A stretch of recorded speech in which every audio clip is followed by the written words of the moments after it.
interesante lo importante que es lo material, pero lo importante que son también las personas. Esa historia con minúscula, esa intrahistoria de la que hablaba Miguel de Unamuno. Sí, Marqués de los Vélez está muy bien, pero el Marqués de los Vélez estaba donde estaba porque tenía detrás un séquito de secretarios, de escribientes y de pueblo, de súbditos. Sí, este santuario se entiende, como bien lo ha dicho Pedro, como una ermita, pero tiene pleno sentido porque, ¿sí? ¿Por qué se construye todo esto? Porque aquí vienen miles de personas al calor de la devoción de la Virgen del Saliente. Bien, ahora me corta lo después, después si quieres. Voy a matizar lo que he dicho. Sí. Hay que tener en cuenta, Pedro lo apuntaba antes, en lo siguiente. Cuando se construye la primera ermita, no es un caso aislado, ni muchísimo menos. En todo el entorno de la Sierra de las Estancias se están construyendo ermitas. En el Cabezo de la Jara, o los Casques, en los Torrentes, en Taberno, que luego será municipio en ese momento en Manejo, en Santopeta la Virgen Ermita. Todas esas ermitas, ¿qué es lo que vienen a resolver? Pues un problema muy grande, y es que el campo, a partir de la segunda mitad del 17, se está poblando bastante de cortijos, en los cuales los labradores viven, porque todo aquello que esté a mano, todas aquellas labores que estén a mano una hora de camino, no son factibles de estar yendo y viniendo porque pierde el camino. Entonces los campos, el entorno de la Sierra de las Estancias se está poblando.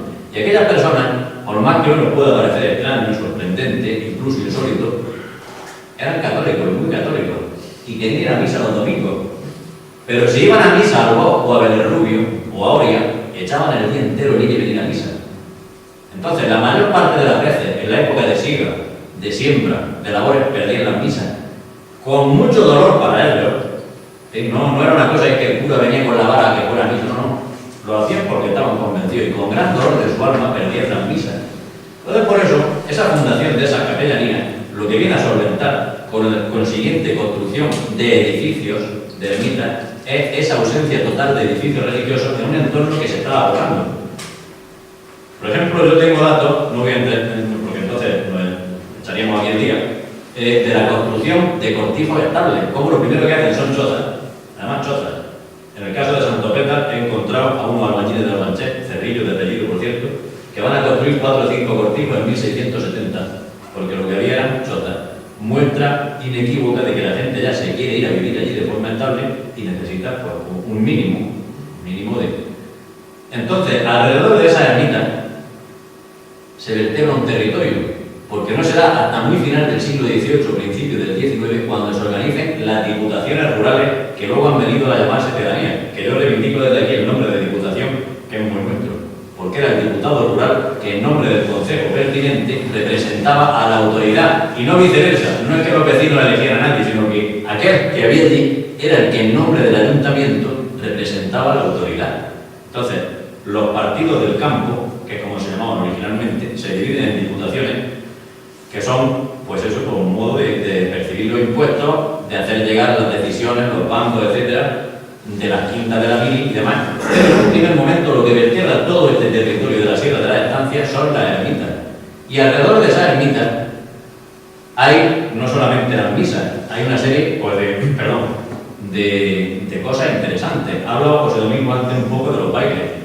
Ligado a esas ermitas, todas y cada una tenían una hermandad de ánimas que estaba encargada de pagar no solamente los entierros de los pobres, sino el mismo culto.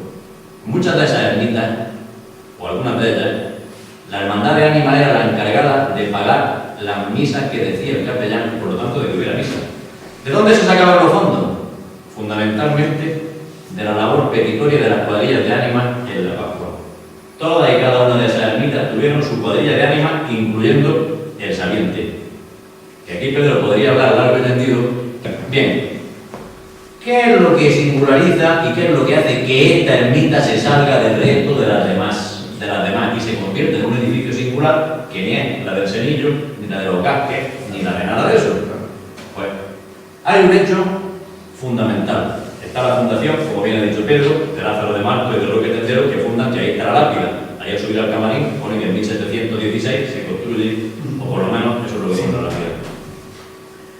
Este obispo, Claudio Sani Torres, asume, viene por aquí en visita pastoral para aquí en el Saliente y el sitio le encanta. Entonces asume esto como un proyecto personal suyo, como un proyecto personal suyo. Ya en esa época eran varios miles de personas los que venían a la romería. Hay crónicas de la época que dicen, no sé exactamente en qué año, hubo una tormenta terrible, tormenta grandísima, y como no había dónde meterse porque estaba la ermita, un cortijo que había al lado donde vivían los 3 o 4 ermitaños y algún corral, era imposible que la cantidad tan grande de personas que acudiesen metieran en ningún sitio.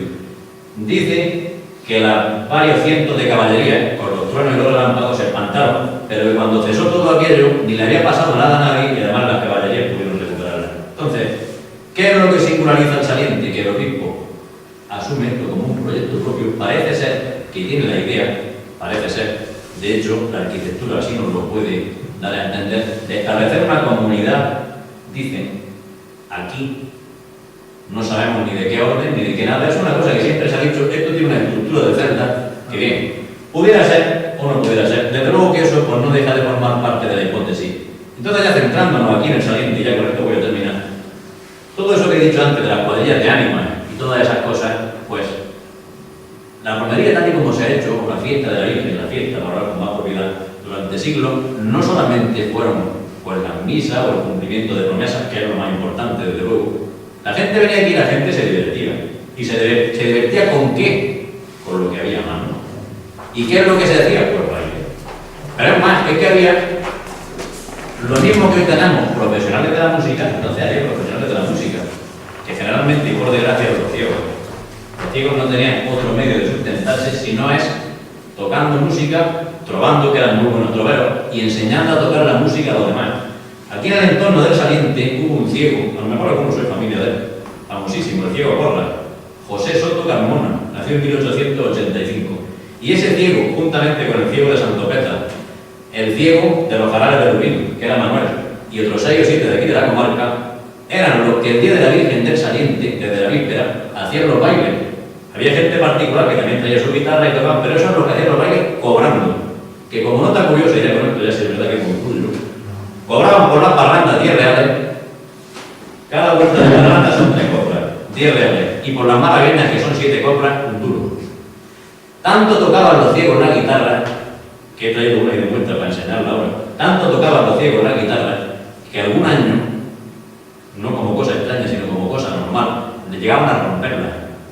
Porque todas estas bailes, jotas, malagueñas, parrandas, se tocan acompasando los acordes con golpes en la caja para que los bailadores lleven el compás. Y tanto tocaban los ciegos aquellas guitarras que había veces que llegaban a romperlas. Le tiraba la yema de los dedos, le tiraba sangre de tocar la guitarra. Quiere decir que esto era sin solución de continuidad. Empezaba por la tarde, empezaba la gente, empezaban los bailes, la gente acudía a la iglesia, pues llevaban sus promesas de trigo, de cebada, de cera, de lo que fuera.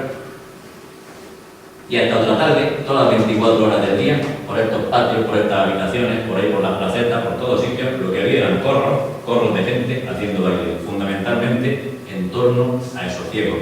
Cosa por otra parte, que los que no lo hemos vivido, porque yo ya he visto el residuo de aquello, que eran 4 personas, los Juanes del Taberno, o el Chato, o algunos que venían por aquí y tocaban, pero eso es ya pálido reflejo de aquello. No nos podemos hacer idea, vuelvo a repetirlo, que no lo hemos conocido, hasta qué punto aquella gente con unos recursos mínimos se divertía, pero que se divertía, a base de bien. Garbanzos torrados, aguardiente, dulces de los turroneros, etc. Y ya no voy a decir más nada porque ya la hora no apremia. Yo, 2 anécdotas. Siguiendo lo que dice. Una de las cosas típicas que desaparece en los años 50 es que cuando están esos bailes se quitan la luz y surge el grito mosca, mosca. Y el grito de mosca es que tú pellizcas por donde puedes. Una vez más, se entiende dentro de un contexto social muy concreto, claro, de represión de ciertas cosas, que además eso queda reflejado incluso en las coplas. Anoche vine borracho, le metí un palo al candil, la mujer y los muchachos bailaban el garrocín. Aquí eso sí. Ten cuidado de decir eso. Aquí puedes decir. Aquí sencillamente. Si hay alguno que tiene algún prejuicio de estos que tenemos de la Inquisición, estamos modernos. El Yo, hecho. de los veros, que siempre he oído ser testimonio de gente mayor, ¿no? Y era la ilusión con la que empezaban el día del Saliente, ¿no? O sea, me decía decían que venían andando con la alpargata que pone como la alpargata pone en la burra, venían andando desde los ríos por ahí por la rama de la mata, sí, porque llegaban aquí lo que ya saltaban, ¿no? Y la ilusión con la que venían, ¿no? Con la que esperaban el día del saliente, ¿no? Era una cosa... Descalzo, mucha gente. No descalzo. Y nunca ha estado cerrado eso. Da la impresión que eso, Pedro, que estamos de acuerdo, y Paco, y Víctima y todos, son los verdaderos protagonistas. Son los verdaderos protagonistas y son, como decía Paco, por qué se produce esto, es porque hay una devoción, porque hay un interés por parte de una comunidad enorme de personas. Es verdad que todo es importante. Sí, es que hacer pero ya había un concurso de gente grandísimo que venían aquí. Venían aquí. Yo lo que no estoy Que lo que no estoy de acuerdo es que esto se hizo como un seminario No, yo no he dicho seminario. pero algo parecido a... Yo lo que he dicho es que aquí hay una serie de habitaciones con una estructura claustral Pero eso que pueden indicar siempre que en la cabeza se claro, siempre la instalación de alguna comunidad aquí. comunidad Porque no tiene por qué haber hecho, es decir, y perdonad, no tiene por qué haber tenido esta forma de cláusula más con celdas, claramente celdas, ¿sí? Para que venga gente aquí a hospedarse, porque la gente dormía en los aparejos de la bestia en el suelo, y me da lo mismo que sea una celda o que sea un charnaque de 70 metros de largo. Y si el obispo quiere hacer un palacio episcopal entre Almería Sí. y el resto de la diócesis. Sí, bien. Pero eso es una justificación. No, Claudio Sanz y Torres sí. Hacerlo aquí. Mientras que no haya documentos que digan una cosa o la otra, me mantengo en la hipótesis. Aquí, de los los papeles. También, pero papeles. pero Freyera, Los papeles. Luego, al margen de todo eso, No, tampoco es lo que él dice, pero él dice, Paco ha dicho que por la estructura del edificio, Podría. pero es que como yo conozco también por dónde hay esa línea, que no estoy de acuerdo desde hace muchos años, ¿no?